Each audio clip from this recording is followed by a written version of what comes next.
Hi friends, welcome to another weekly chat that we can have online. I have personally created and dedicated these for y'all. But this week I'm going to do a little something different because while we all know that we have our Ask Me Anything, today's going to be a little bit different because we're going to be chatting about the Instagram update that was just announced or just dropped for the large majority of people earlier this week. I'm a big fan of what I've seen so far, so let's break this down. Not for kicks and giggles, but to talk about how we can use it for our business. So let's talk about the first thing that I'm absolutely obsessed with is that you can follow hashtags now on Instagram, which I think is going to be a game changer. So this was recently announced and you could follow a hashtag. So let's take a look at an example. Let's say you want to follow the Wanderlust hashtag. Now what you'll see is a follow button on hashtags you want to follow. So what this is going to do is that it's going to populate your feed with very popular posts from those specific hashtags, which I think is so amazing and so great because it's going to allow our posts to be seen by more people who aren't regularly checking that hashtag. This is a game changer for our business and all the more reason for us to be really concerned with engagement.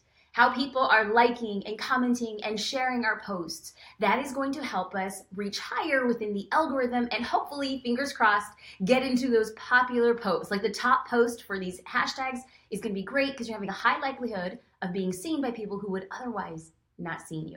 Okay, let's get into the second update, which I'm actually really excited to see. This is a shorter viewable caption. So before, Instagram captions can be as long as 2,200 words. Do I suggest you having 2,200, characters? Do I suggest having 2,200 characters? Probably not for every post. However, there was a time that that what was be seen in the caption is anywhere from 85 to 110 characters before somebody would have to click on the read more. Well, now what's happened is you're seeing even less of the caption. And I'm trying to figure out why this is happening. I'm thinking that Instagram wants people to actually click on the read more, to actually figure out what that post is about, because when a person gets more invested in a caption, they're going to be higher likelihood of engaging. So what we're seeing is a shorter viewable caption, but I should probably give a shout out to my best friend. I pulled this from Melanie Niema's Instagram profile. She is the background singer to Taylor Swift, and let's all be serious. Who doesn't want to be friends with Taylor Swift? Okay, let's get into the third amazing piece to the update, and that you can archive your Instagram stories. Now, for those of you who aren't familiar with it, I'll just give like a little brief synopsis. Stories are a video or a photo that goes onto your story feed on Instagram but disappears after 24 hours. Well, the gods that be at Instagram have said that we can now start selecting certain stories that we want to appear on our profile. So why are they doing this? Well, they were realizing that people weren't creating stories with a lot of frequency, and people weren't incentivized to create stories because they would disappear after 24 hours, and people are like, that's a lot of work for a video or photo to be up there and then just kind of disappear. So what they wanted to do is they want to create your Instagram profile to be more of a snapshot, like a real life look at your business. So let's take a look at what this looks like. So we're going to be talking about archiving your Instagram stories, and this is how it now appears on profiles, is that you can start archiving certain stories, and they can be one story, or you can select a few stories and then make it into a whole aggregated story that somebody can click through and watch. And I think this is so great, specifically if you're going to be talking about this from a business perspective. Because what you've just noticed, what I've just shown, were two of the stories that I recently archived just this week. And the stories that I archived meant something to me from a business perspective. The first story that I ever archived was me actually walking through an issue of Social Curator. I walked through the December issue, I was showing photos, I was showing my overall approach to a project that I'm really passionate about. I gave people an inside look into my business and what I'm pouring my heart and my soul and my mind to. So if somebody just came to my profile and they're like, what is Social Curator? They can go there and get a peek at it. The second story I archived was earlier this week. If you've been following on my Facebook page, I posted a video on how to use Instagram direct messages to grow your business. Now, I'm going to have JD pop that particular link here in this box, in the chat box, so that you guys can go back and look at that video if you happen to miss it. I'm really fond of it, and it got a lot of great traction because people were getting a lot of help. How do you DM for your business? how do you direct message on Instagram to grow your business? I walked through the process, I gave examples, and I gave away my free templates for how you can reach out on DM. So there was that. But the thing was, I wanted to use stories to give a sneak peek into that, because there I am talking about direct messages on Instagram, and I didn't have anything to actually show that I was talking about direct messages on Instagram. So I created an archive story of like giving a sneak peek of what that video is about. And I said, here's where you can find the full length feature. Full length feature? I don't know why I said that. Like, what am I, like in Hollywood? The full length video. So I was specifically using the archive stories for business perspectives in two ways. One was a give to my audience, like, hey, go check out this free video. Another one was a behind the scenes look at my business. So that's going to be my encouragement to you as a business person. Well, I'm sure you're going to be tempted to archive stories of your cat, and trust me, I think your cat is really cute. You're going to want to use them strategically as a way to show a personal look into your professional life. This is an opportunity for you to curate a really great commercial for your business, but from a personal perspective. That's why I think archives are going to be a game changer. Okay, so let's get into another update, and that's the auto-populated comment bar. So if you haven't noticed, but prior to this update, if you wanted to leave a comment, you'd have to click on the little dialogue button, like the comment button, and then you type in a comment. Now what you do is, if you are scrolling on Instagram and you pause on a photo for more than 2 seconds, you will see a lower auto-populated comment bar. What you'll see there at the bottom, that'll now populate, and so you can actually leave a comment so much easier. So this should indicate to us that people are going to want or should be commenting more on our profiles. If you're not seeing, because it's easier, it's less of a click and then going have to type, it pops up there. They can simply type with their thumbs and move on from there. If you're not seeing an uptick in your comments, I would encourage you to really focus on creating the right type of copy for your caption. Okay. This is one thing that I want to bring up, because we're going to get into Q&A right now, but I thought this was pretty interesting in relation to what we're talking about. Okay, so yesterday, like I always, every Tuesday, I put out a call for questions for my Wednesday live class. So what we're going to look at is a question that was upvoted 3 times from Nikisha. Hi, J-Star. Do you view your statistics via Instagram? And if you do, which numbers do you use to help you make forward-moving decisions? Thanks in advance. Okay, so this answer is for Nikisha and anybody else who's interested in analytics. So let me just break this down. When people ask me analytics questions, I totally geek out. Despite maybe like other perceptions, I'm a numbers girl. I love statistics, I love numbers, and I love geeking out about functionality and how people are interacting on social media. Like, it's a thing for me. So when people ask me about analytics, I totally go off the deep end and I start being like, no. Like, I go off and talk about analytics in a really big way that people are like, I would never pay that much attention to my analytics. So what I'm going to walk Nikisha and anybody else who's interested is the most basic way to look at your analytics. So I'm going to ask you to play along with me for a little bit. So if you were the owner of my Instagram account, I'm going to put you in my shoes and I'm going to walk you through how I look at numbers in the easiest way possible. So I just want you to lean into this 10-second exercise, because what I show you with what I do at a really quick glance at my analytics is something you can do to your account. So play with me for 10 seconds. What I'm going to walk you through is what I look at quickly as I surf Instagram. What I'm going to show you is the most recent look at my Instagram feed. We're going to look at photos and we're going to see how my first top 6 photos are performing, which would then indicate the next photos that I should be posting. See if you can follow along real quick with me. Okay, and if I'm talking trash, just leave it in the comment box. And I should probably take a second and say thank you guys for being here. If you guys are joining me live, like, leave a comment. I want to know where you're from. I love these chats. This is where I get to know my peeps. So let's go back to taking a look at analytics in the easiest way possible. So let's start at looking at the most 6 recent photos on my Instagram grid to give you an idea. Okay, yes, we're good. Here we go. What you're looking at now is a photo that I posted yesterday. It has 4,092 likes and 296 comments. The day before, 982 likes and 45 comments. The day before that, 2,069. The day before that, 1,238 and then 57. The day before that, 3,378 and 146. And the day before that, 1,237 and 62. What you just looked at was 6 days of Instagram content. You saw numbers spike really high, and then you saw pretty much of an average, and then you saw numbers dip. If I was looking at those 6 photos, the highest performing photos had 2 things in common. They were a personal photo either of my family or of myself, and they had a corresponding caption that was real, that was story-based, that gave people insight into the way that I think, the way that I run my business, or how I was raised. The medium performing photos were primarily those of myself, and I was giving some sort of business tip.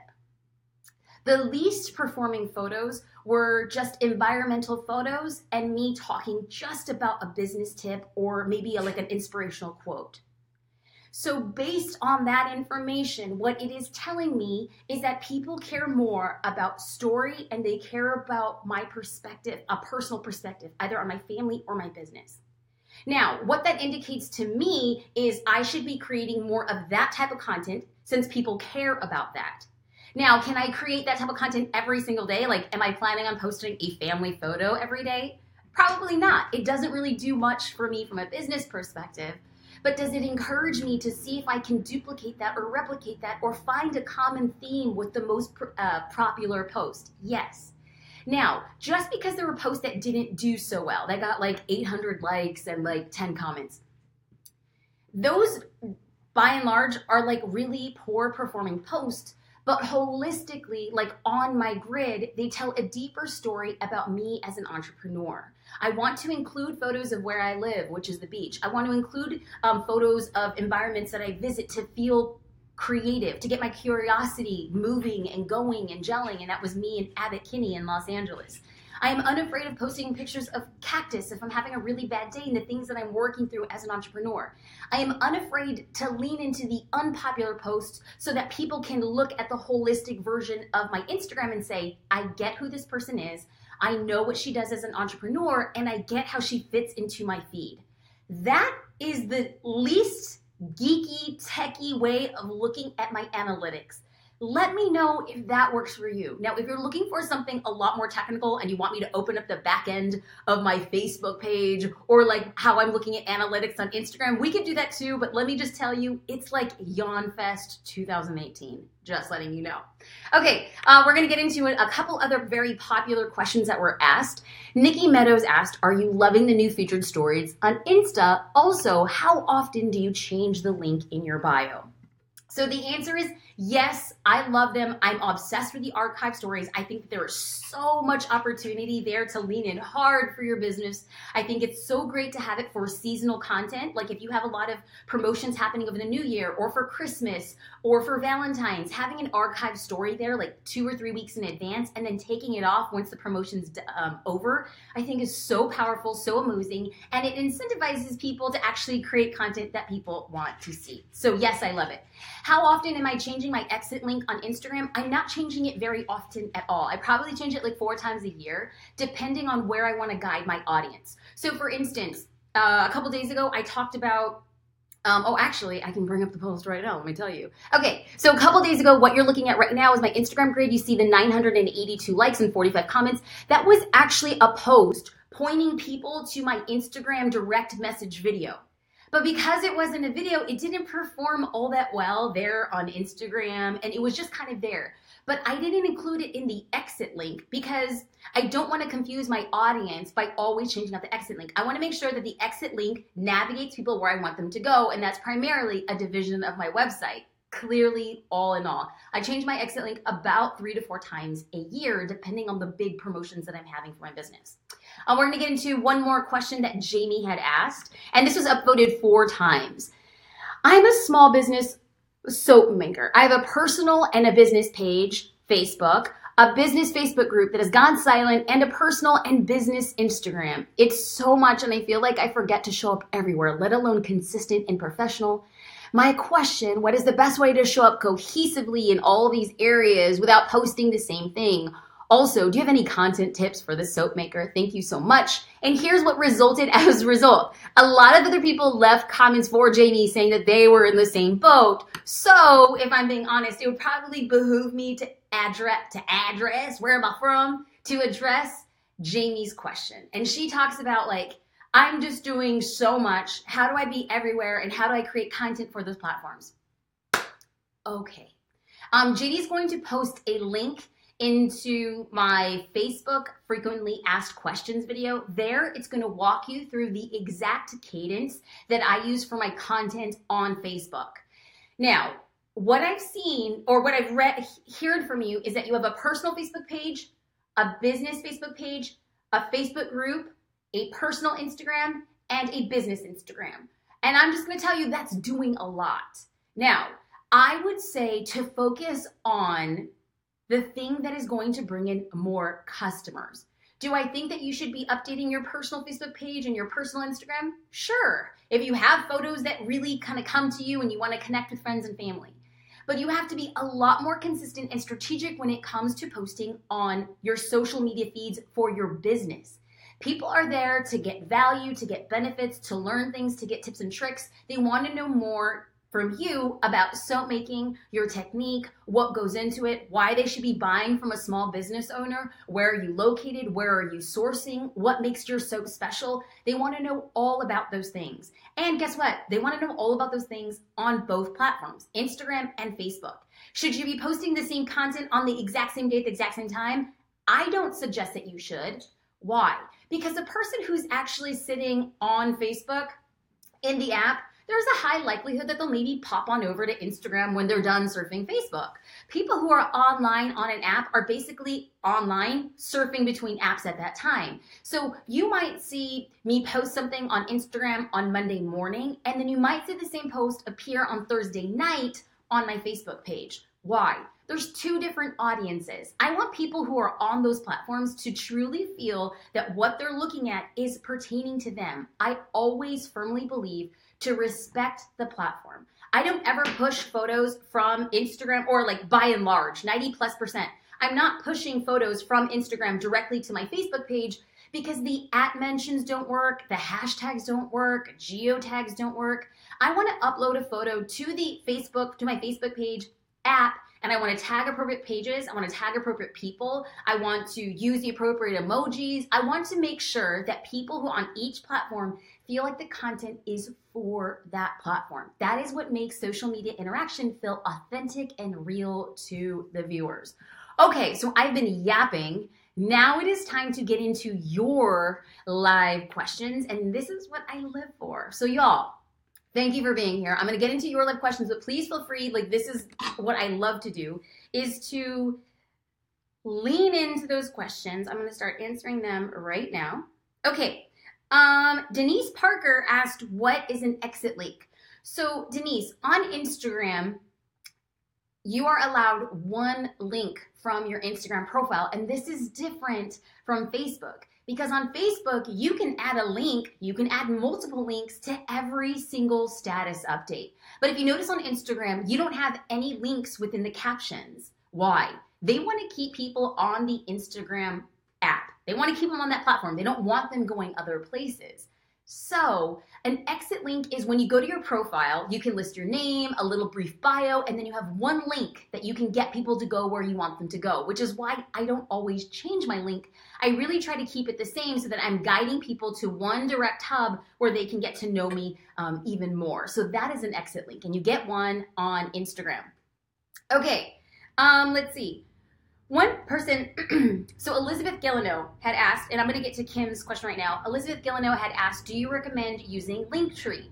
Now, I've gone through this before in a Facebook Live, and I actually walked through a demo. So, let's see. Elizabeth, I'm going to go back after we do this live, and I'm going to link to that particular one. And I actually used a demo as to why I do not use Linktree. I think it works great for some businesses, but I've just done the analytics and it's not the thing that I really want to hone in. The long answer really short is Linktree weights every single link the same. as if every single link is the same for my business, and it's not. The example that I had used of another person was they had like, I think 8 links, and some of them were to blog posts and some of them were different articles. And if I went to Linktree and I saw 8 different options, I don't know if I would choose the right link for me to understand who that business person is. For me, I want one exit link. I want to guide people to a very direct area. Then they can learn how to engage with me. And then from there, I can lean in and share popular links and articles and more about me. So that's like a personal judge. Kim Woodward. When needing better photos, what background seems to get more visibility? Well, Kim, studies have shown that photos in brighter areas like against white or in natural light areas, they perform better on Instagram. Visually, it just pops better off of the phone, and people seem naturally inclined to brighter, more airier images. If you are looking for photo alternatives and you're just like, I don't have time to go and create these types of photos to share on Instagram, JD can put in a link to mysocialcurator.com. There you will find an abundance of photos that you can use for Instagram, for your business, along with the right captions to say to really get those conversations going on social media for you. Stephen DeCuba, how do you put the archive story on your profile? Okay, so Stephen, what you can do is when you go to Instagram, you're going to you're going to see circles, and they're each going to have a plus sign in the middle. Simply click on the plus sign, and what it's going to do is it's going to bring up the most recent stories, but the stories have to be within the last 24 hours. So let's say tomorrow you are on a shoot. Now I know Steven is a photographer and he's based in the Netherlands. So let's say he's in the Netherlands and he does a really great shoot and he gives some behind the scenes footage. He can create an archive story as long as those stories are within the last 24 hours. And all he has to do is simply go through, select 1 to, I think, 8 or 10 stories that he wants. He simply presses done, and then all of the stories are archived into a singular story that somebody can watch and view all the way through. Super, super interesting. Okay, let's get into Lori Cleland. Where can I find a legit Insta 101 for my salon business? Well, Lori, I'm so glad you asked.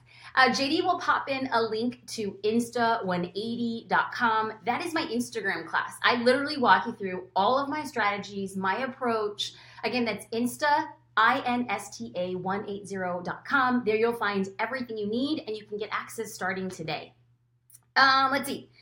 Aaron Jesse, if you're talking about not posting the same things on Facebook, Instagram, how do you decide what should go where? How is the content different from platform to platform, and how do you make these decisions? Okay, Aaron, just to be clear, there are some photos that I post both on Facebook and on Instagram.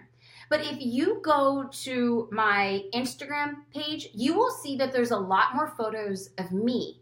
And I do that with intention because those are the highest performing photos. I don't think I'm cute. I don't think I'm cool. I don't think my life is all that interesting. However, I do know that my audience responds and reacts much better to the photos. And as a result, when I ask them to take an action on behalf of my business, like I have an Instagram course, see if this is for you. Watch this Instagram video, see if this is for you. They respond and react so much better to that because I've built a level of trust by using photos that resonate with them. Now on my Facebook page, what you'll see a lot more of are videos that range anywhere from 2 minutes to 8 minutes. On Facebook, video performs really, really well. So there are content that I am double dipping, but my audience does not react well. If you go back to some of my bio photos, like if I post a picture of myself on Facebook, it's like literally dead in the water. People just aren't really like vibing with those types of photos on Facebook for me. Now your audience on Facebook might be totally different. But by and large, the only way that you understand the type of content that performs well on each of your platforms is if you test, and again, you watch your analytics. I look through my analytics every week at minimum. I want to know what posts did well, why they did well. Then I take a step back and say, was it the day that I posted? Was it the time that I posted? Was it the content? And because I've been doing this for so long, like about 2 years, I have a really good idea of, I know like yesterday on Facebook, I posted a video on how to create beautiful natural light photos using a light box. It's like a $10 light box that I created at Target. And it's not even been 24 hours, and that video has been viewed over 17,000 times. I didn't pay for any ads. I didn't boost the post. It was just content that people on Facebook really wanted to see. But I knew that going in. And how did I know that? I studied my analytics, exactly how I showed earlier in this live conversation. Okay, let's get into a couple more questions. We usually like to keep these conversations and chats around 20 to 25 minutes, so we'll be tying it up in, gosh, that was really fast, y'all. Thank you guys for being here. For those of you who've been here from the beginning, middle, and end, amen to y'all. Okay, Levi Wiggins, are you using the Facebook Pixel, and how's that working for you? Okay, so Levi asked like an up-level Facebook question, and the answer is yes. I absolutely pixel everything. So for those of y'all who are not familiar with Facebook ads or promoted posts, what Facebook wants you to do is to place what they call a Facebook pixel. And I know this sounds super complicated, and it's not. Think of a pixel as a sticker. And you are talking to a group of students and you say, hey guys, go find the sticker. And then you give them directions to find the sticker. That's what the pixel is. So if I'm on Facebook and I'm like, hey, you guys, I'm going to have an Instagram class that I want you to show up for. Go here to register to save your seat. If you click on the link and if you go to that page and you register, you found the sticker, which to me indicates that my ad on Facebook was effective. Then I get to know, okay, like 10,000 people saw this post and 1,000 people signed up. That pixel is the thing that tracks how effective that ad was. So do I love pixels? Yes. Do I use pixels? Yes. Do I consider myself pixelated? Yes, yes, yes. Okay, Crystal Pickering, what are your thoughts on Instagram business accounts? Should you make it a business account or leave it personal? Okay, Crystal, let me be honest with you. And I know that I'm probably in the minority on this side. I have still kept my Instagram account personal. Again, this is a personal decision. Some people find that their business accounts are so effective and wildly popular. But I have been so leery about making my personal account a business account because I feel that ever since Facebook bought Instagram, they're going to start making Instagram look a lot like Facebook. And on your Facebook page, if you have noticed, because I have noticed that my organic engagement has been dropping the longer that I'm on Facebook, because Facebook says if you're making money, if you're using it for your business, you should be paying us for more reach. And I'm like, whoa, whoa, whoa.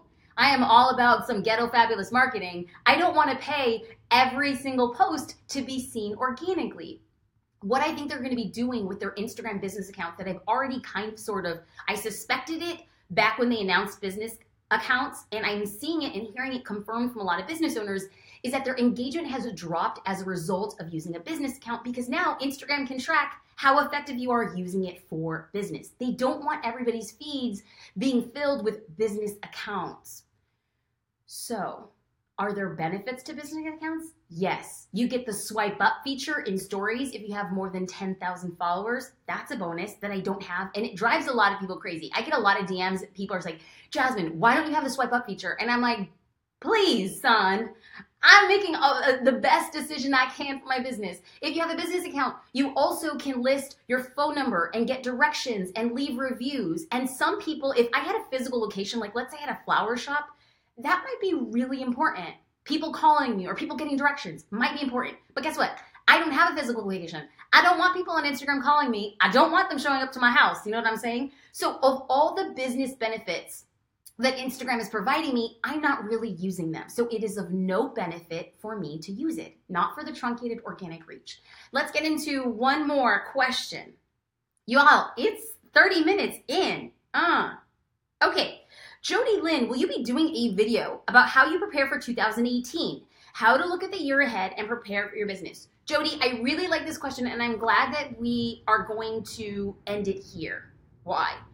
Because just this morning, I had a conversation with JD. He is my husband, and he is my business partner. And this year, at this exact time, I had laid out this big piece of parchment paper, and I planned for all of 2017. I knew the projects I wanted to do. I knew where I was headed. I knew my travel plans. I knew where I was speaking. I basically felt good. If I was wearing a polo shirt, I'd pop the collar, I'd dust my shoulders off and be like, 2017, you don't know what's coming at you. Okay, well, pride comes before the fall, let me tell you, because this past weekend, we sat down with a very large piece of paper again and lots of markers, and I'm like, I'm gonna plan 2018. Well, let me just be real. I could not get past the month of March. There are so many moving pieces in my life and in my business right now that truly I did not know how to move forward. I'll just be honest, it's frustrating. I get scared because I'm such a planner and I have type A and I'm OCD.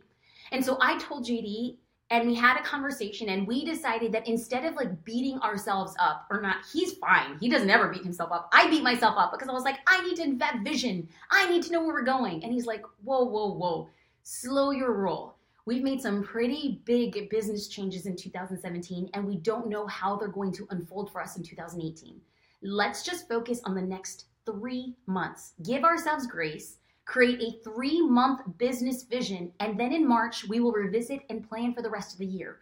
So Jody, your question is, am I gonna have a video on how to plan for 2018? Well, I would make one if I knew how to plan for 2018. What I can tell you in all sincerity and honesty is that I have planned for January, February, and March. I have my financial goals, I have project goals, and then I have a list of tasks associated with each of those plans. So for instance, for those of you guys who are tuning in, there's gonna be a little sneak peek. I have created a brand new Instagram class. It's gonna be 1 hour. I'm gonna be talking about how to not revive. Look at me, I can't even sell my own dang class. I was writing it yesterday. It's gonna be called Your Instagram Makeover. How you can make over your Instagram account in 2018. We're keeping this on the DL because we're not launching it until February, but just keep your eyes peeled because we have good stuff coming. All I know is that is a result of planning 1 quarter at the first of the year. And I'm gonna step into that and I'm not gonna be embarrassed, and I'm not gonna be ashamed, and I'm not gonna feel like I'm a very bad business person because I haven't planned my year. I'm just leaning into it and saying, I is who I is and this is how I'm rolling, and in faith and in confidence and in trust. I am stepping into the first quarter knowing that quarter 2, quarter 3, and quarter 4 will be planned when the time is right. And I wish you all the same.